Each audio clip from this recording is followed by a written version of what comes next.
music coach. And right now we're going to talk about how to start a band with either your friends or family. Playing music with other people is truly the richest experience you can have in music.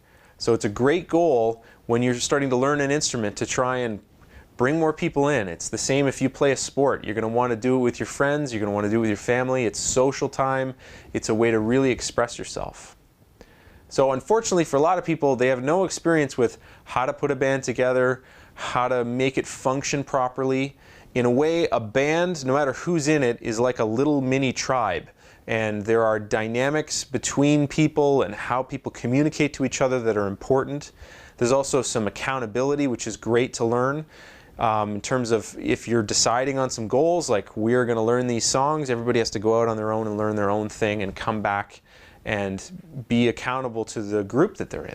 The first step is to choose what instruments and what kind of band it is you'd like to have. Some big decisions that you're going to want to make right away is, do you want to have a drum kit, for example, depending on the style you want to play. Now, a drum kit is an amazing instrument, but you may not have the physical space or the ability in terms of volume to play music that loud. And a full drum kit also influences, for example, if you're going to play an acoustic guitar with a drum kit, it's very limited how loud you can play on the drum kit without having to have the guitar through an amplifier. So that's sort of one first big decision you have to make. Then beyond that, you might want to think about what kind of style of music you're moved by and what kind of instruments maybe are already in that style of music. So if your favorite band is made up of, you know, electric guitars and bass and drums and it's big and it's loud and it's raucous, and that's what you want to do, then you probably want to organize yourself in a way where those instruments are part of the picture.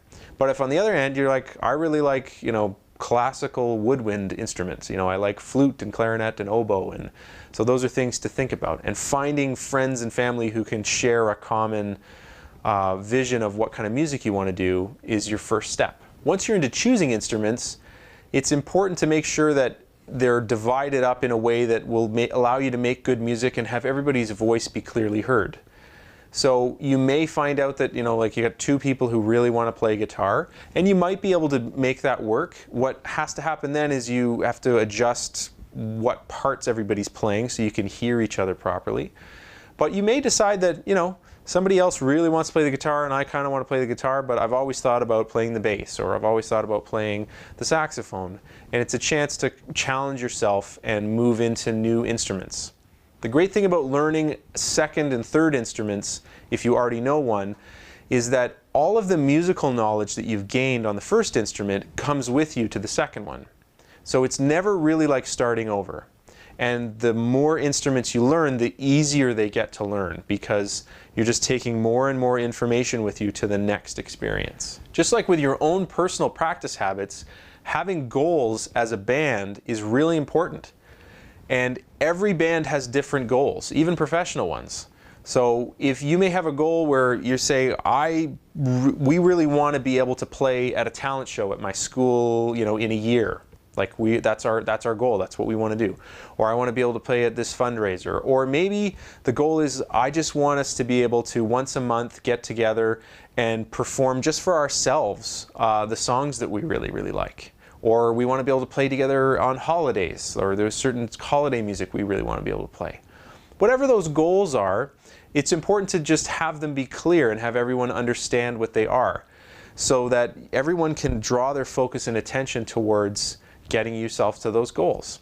It's also important to make time to reset your goals. When you get to where you want to go, don't just stop. Go, well, now that we're here, where do we want to go next? Whether you're in an amateur band or a professional band, it doesn't really matter.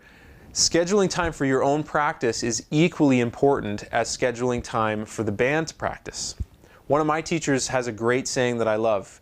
He always told me, he said, a rehearsal is not where you go to learn your part, it's where you go to learn everyone else's part. So in that sense, when you come into a rehearsal, you should already know the parts that you're going to play, at least to a general level, so that you can see how they plug in and go together. And for that to happen, you'll need to schedule time on your own to practice. And generally speaking, the ratio of rehearsal time to practice time is somewhere around 2 to 1. So if you're planning on having a half an hour rehearsal, you're probably going to need a half an hour to an hour of total practice time to make yourself ready for that rehearsal. And it'll change a little bit depending on, you might choose a song that you actually really know, so you don't really need to do too much to get ready. But as a general rule, you want to keep that in mind. Scheduling time for the band to rehearse and also picking a place for that to happen is the next key step. The location is really important because you're going to want to be in a place where you can make the amount of noise that your band is going to be making comfortably so that you're not disturbing your neighbors or other people who aren't involved in your musical project. So a couple of options are, you've heard the classic ones, garages can be great if you have one because it's usually separate from the house enough that you can make a little more noise without bothering people. Basements tend to be pretty good for the same reason because most of it is underground. If you are in an urban area, it can be very challenging because so many apartments and buildings are close together. But there are rehearsal rooms that you can rent by the hour, and they often have everything you need in them to play. They'll have a full drum kit, they'll have guitar amps, bass amps, they'll have keyboards even, they'll have a sound system with microphones if you want to sing, and you pay by the hour. So you sometimes pay about $15 an hour, and you just walk in and you play as loud as you want. They're usually soundproofed and made in a way that you can play as loud as you want.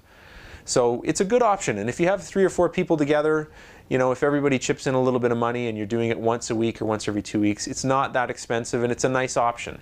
Scheduling the time for rehearsal is similar to scheduling your own practice time. You're going to want to check in with everybody about what their schedules are and when ideal times are.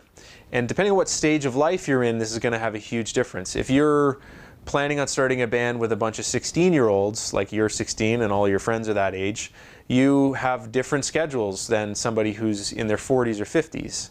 So you want to think about when it's going to make the most sense for everybody and when it can be convenient, where everybody can be present and focused and enjoy the process and not be waking up too early, going to bed too late, trying to rush there in a real hurry.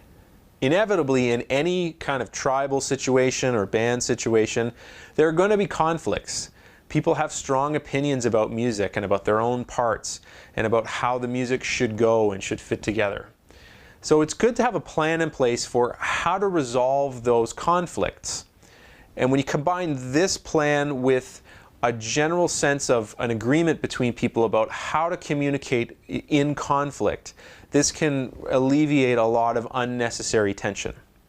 A really simple example I'll give you is if you're playing a part that I don't like and I communicate to you in a way that implies that I'm also not liking you at the same time, you're going to feel defensive as soon as I talk. Even if you agree with the idea, you're probably going to defend yourself because you're like, hey, you're telling me you don't like me and this is just primal human to human stuff. So learning how to talk about the music without talking about the person is a really important skill.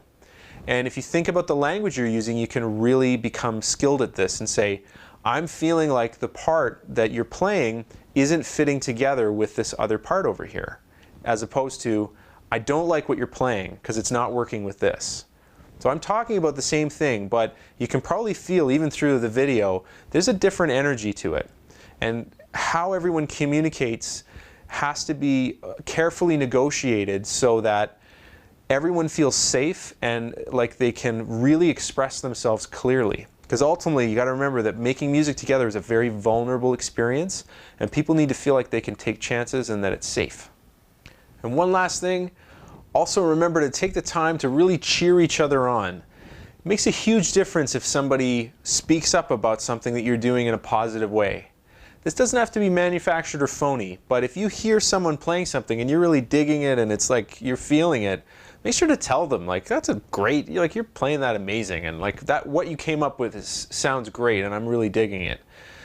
This kind of positive, real reinforcement just creates this sense of everybody is rowing the boat together in the same direction, which is part of what makes playing in a band feel so amazing. You feel like you're part of a team and everybody's working together towards the same goal.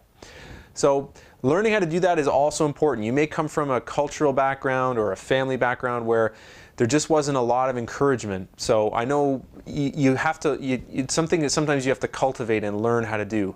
But it's really important, and it makes a huge difference in the sense of togetherness that you have in a band.